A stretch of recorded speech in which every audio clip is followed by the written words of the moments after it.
Investir em ETFs vale ou não a pena?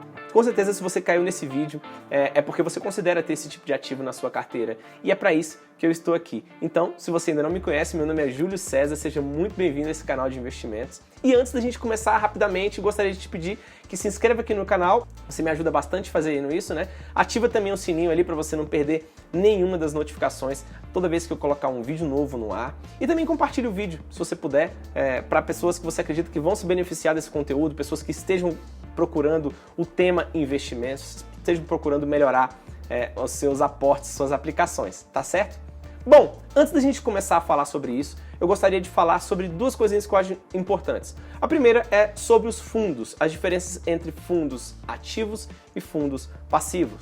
Vai ficar mais claro por que eu estou falando sobre isso agora, assim que a gente começar a falar sobre ETFs. Mas, primeiramente, a gente tem que diferenciar esses tipos de fundos, os fundos ativos e os fundos passivos. O que são os fundos ativos? São aqueles em que um gestor vai lá e ativamente ele seleciona os melhores ativos para compor a carteira daquele fundo. Simples assim.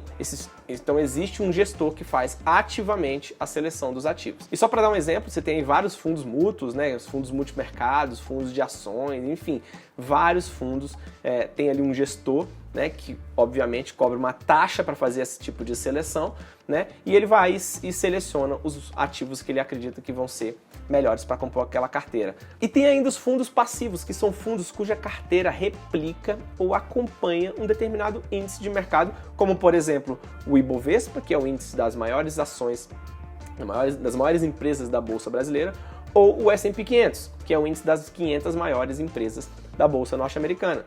Então, esses são fundos passivos, esses são fundos que acompanham algum desses índices. E como é que funciona isso? Digamos que, por exemplo, o Ibovespa, vou dar só um exemplo aqui, tá? Digamos que o Ibovespa tenha lá 15% da sua carteira composta de ações da Petrobras, 10% são ações da Vale, 5% são ações de Gerdau e assim por diante. Esse fundo vai estar composto das mesmas porcentagens desses ativos. Então, por exemplo, o fundo que acompanha o índice Ibovespa vai estar composto lá de 15% de ações da Petrobras. Da mesma forma, 10% de ações da Vale, 5% de ações da Gerdau e etc. É claro que esses números são só exemplos, mas só para você entender que esse fundo vai acompanhar o crescimento ou a queda desses índices. É assim que funciona um fundo passivo e os ETFs são exemplos de fundos de índice, por isso o nome fundos de índice, né? Para quem não sabe, ETF significa Exchange Traded Funds, que aqui no Brasil a nossa melhor tradução é fundos de índice, justamente porque são fundos passivos que acompanham um determinado índice de mercado. E no Brasil existem alguns ETFs que a gente pode adquirir, por exemplo, o BOVA11, que é o fundo de índice, né, o ETF, que replica o índice Ibovespa.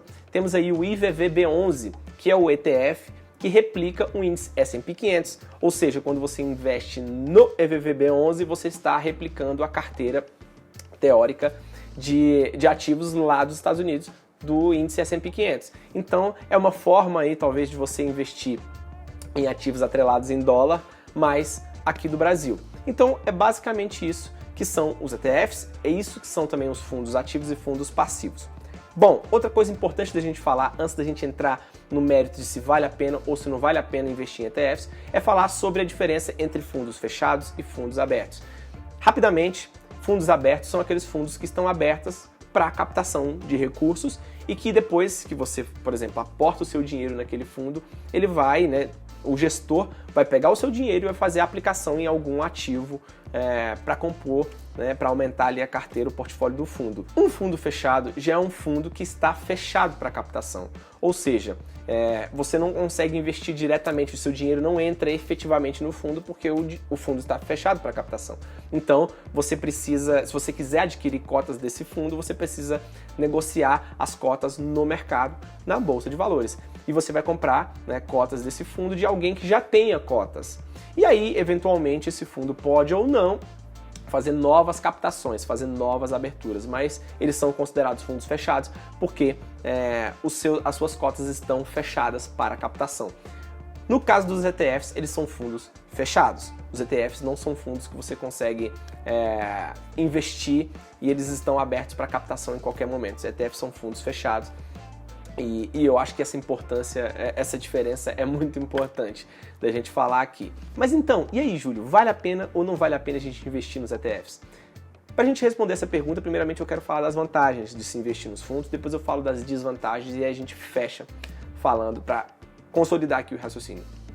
Bom, a primeira vantagem que eu enxergo é que quando você investe no ETF, você pelo menos consegue eliminar grande parte dos custos que você teria para se investir em um fundo ativo comum, um fundo de ações ou um fundo multimercado, porque você não vai incorrer em taxas de carregamento, taxas de performance e várias outras taxas que a gente tem ali nos fundos ativos, né? E até mesmo as taxas de administração são muito menores, justamente porque não tem um gestor efetivamente escolhendo ativos ali. Aquele fundo vai apenas replicar um índice. Então, é muito mais barato se investir nos ETFs e essa é a primeira vantagem que eu enxergo. A outra vantagem que eu enxergo é que você elimina a necessidade de ter que ficar analisando os ativos individualmente para escolher se eles vão fazer parte da sua carteira ou não. E você pode se expor, né, à bolsa de valores, se expor ao mercado de renda variável de uma maneira de uma maneira mais simples, né, sem ter que escolher ali efetivamente os ativos, sem ter que fazer o stock picking, como a gente chama, certo? Então essa é uma outra vantagem, especialmente para investidores que estão querendo se expor à renda variável, mas ainda não compreendem muito, não entendem muito sobre o tema, não sabem muito como analisar o balanço de uma empresa, as demonstrações de uma empresa. Então acaba facilitando bastante para esse tipo de investidor investir diretamente nos ETFs e essa é uma das vantagens também. E uma última vantagem que eu enxergo em investir diretamente nos ETFs é que você elimina, especialmente para os investidores iniciantes, a dúvida em momentos de crise de mercado, momentos em que as ações caem bastante. Ele elimina aquela dúvida de pensar, poxa, será que eu investi nas ações certas? Será que eu soube analisar? Então, eliminar esse risco, talvez para muitos investidores iniciantes, possa valer a pena. E isso até acontece bastante quando você está investindo no Brasil e você decide começar a investir em um outro país. Como você não conhece tão bem, né, a legislação daquele país, não conhece bem como é que funcionam aquelas empresas, né, como é que estão o crescimento, talvez você não consiga fazer uma análise muito apurada de investimentos em outro país, talvez seja melhor você entrar no mercado de renda variável nesse outro país por meio dos ETFs, porque eles eliminam essa dúvida tão grande. Então eu vejo isso como uma grande vantagem de investir nos ETFs. Mas existem algumas desvantagens de se investir em ETFs, e a primeira delas, né, a primeira que eu identifico aqui, é que, especialmente para os investidores iniciantes, a pessoa acaba não sabendo no que ela está investindo. Porque se você investe num índice, por exemplo, como o S&P 500, ali são 500 empresas que estão ali, né, compostas, que compõem esse índice. Muitas delas não necessariamente são as melhores empresas, apesar de serem grandes empresas, talvez não sejam as melhores, talvez não sejam empresas que estejam adequadas com o seu perfil de investidor. Então muitas vezes você é um investidor que não gosta de commodity. E aí naquele índice, até no caso do Ibovespa, né, que é um índice bem carregado em commodity, talvez você não queira estar muito exposto a commodities, ou não, talvez você queira estar mais exposto a commodity e aquele índice não replica tanto isso. Então você fica um pouco no escuro com relação a saber se aqueles ativos que estão compondo aquela carteira do ETF, né, aqueles ativos que compõem esse índice, efetivamente falando, fazem sentido ou não de acordo com a sua estratégia. Então você fica um pouco perdido, né? Especialmente os investidores mais iniciantes, né, que não tem muito conhecimento ainda de tudo isso, podem ficar um pouco perdidos ao saber no que estão investindo. Eles simplesmente confiam no desempenho daquele ETF. Uma outra desvantagem aqui que eu percebo que pode acontecer é que talvez você invista no ETF que não contemple algumas ótimas empresas, mas que não são tão grandes e que acabam não estando inclusas ali no índice justamente por conta do seu tamanho. Então, né, a gente tem aí o S&P 500, talvez existam ótimas empresas que não estejam compostas no índice e que você acaba não podendo investir, né? Você acaba não podendo ter a valorização que aquelas empresas podem te fornecer, simplesmente porque você está investindo no índice que não contempla essas ações. Então, isso também pode acontecer. E claro, como eu já tinha falado também, uma grande desvantagem é o fato dessas ações que compõem esse índice ou desses ativos que compõem o índice não estarem tão adequados ao seu perfil de risco. E isso é muito grave, especialmente se você é um investidor mais conservador que queira colocar o pezinho ali na renda variável. Talvez você queira alguns ativos um pouco mais seguros, né, e que não necessariamente estão ali naquele índice. Talvez aquele índice esteja um pouco arriscado demais para o seu perfil. Então você pode se perguntar, e aí, Júlio, vale a pena? Não vale a pena? Sim, eu posso dizer para vocês que vale muito a pena você investir em ETFs, especialmente se você está querendo se expor ao mercado de renda variável. Agora, eu só não acredito que valha tanto a pena você investir em ETFs no Brasil. Você fala, poxa, mas por que isso, Júlio? Bom, no Brasil, o que acontece? Os ETFs, eles não distribuem os dividendos das empresas que compõem aquele índice na qual ele replica. Mas é claro, tudo bem, a princípio isso não pode não parecer um problema tão grande, porque esses dividendos vão ser inclusos ali no preço da cota, e a cota vai aumentando e você vai ganhar a efetiva valorização. Mas qual que é o problema? Lá na frente, se você quiser, como eles não distribuem os dividendos aqui no Brasil, os ETFs, se você quiser receber a valorização lá no longo prazo, quiser utilizar um pouco da valorização que eles tiveram, você vai ter que vender uma cota. E se você tiver que vender a cota, você vai ter que pagar o imposto de renda relativo àquela venda, porque é assim que funciona aqui no Brasil. O fato gerador é a venda, né? E se você vendeu aquele ETF, aquela cota de ETF, você vai ter que pagar o imposto relativo àquela venda.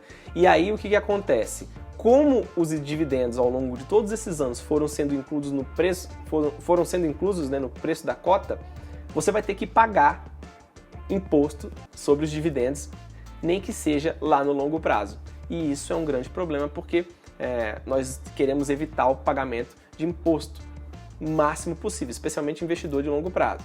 Agora, se você investir nos Estados Unidos, os ETFs distribuem os dividendos, então você pode reinvestir no próprio ETF, sabendo que esse dividendo já está sendo isento do imposto. Então faz uma grande diferença aí essa coisa fiscal, essa coisa tributária, que, na minha opinião, faz com que valha mais a pena você investir em ETFs fora do país. Mas é claro, se você está querendo evitar também a burocracia, que é você abrir uma conta no exterior, tal, apesar que hoje em dia é muito menos burocrático, é algo que eu recomendo a todos, eu acho que todo mundo deveria ter uma parcela do capital investido no exterior, mas ainda assim a gente tem uma pequena burocracia ali para você abrir a conta no exterior, né, fazer a remessa, a diferença de câmbio, registrar os ativos nas planilhas e tudo. Mas se você não quiser ter que arcar com essa pequena burocracia, pode ser que valha a pena você investir diretamente aqui no Brasil, porque você vai estar exposto à bolsa, exposto à renda variável, de uma forma rápida, simples, e você vai ganhar tempo para poder estudar os ativos, estudar as empresas, para que aí sim você possa talvez começar a fazer o stock picking, que é selecionar as suas próprias ações para ser sócio. Bom, então é isso, espero que você tenha gostado desse vídeo. Comente aqui embaixo se você gostou, se você entendeu bem, se não entendeu também. Coloca aqui que eu vou fazer o máximo possível para responder os comentários, para interagir com vocês também. E eu te espero no próximo vídeo. Não deixe de se inscrever, de curtir o vídeo e de compartilhar também para pessoas que você acredita que vão se beneficiar, tá bom? Grande abraço e a gente se vê na próxima.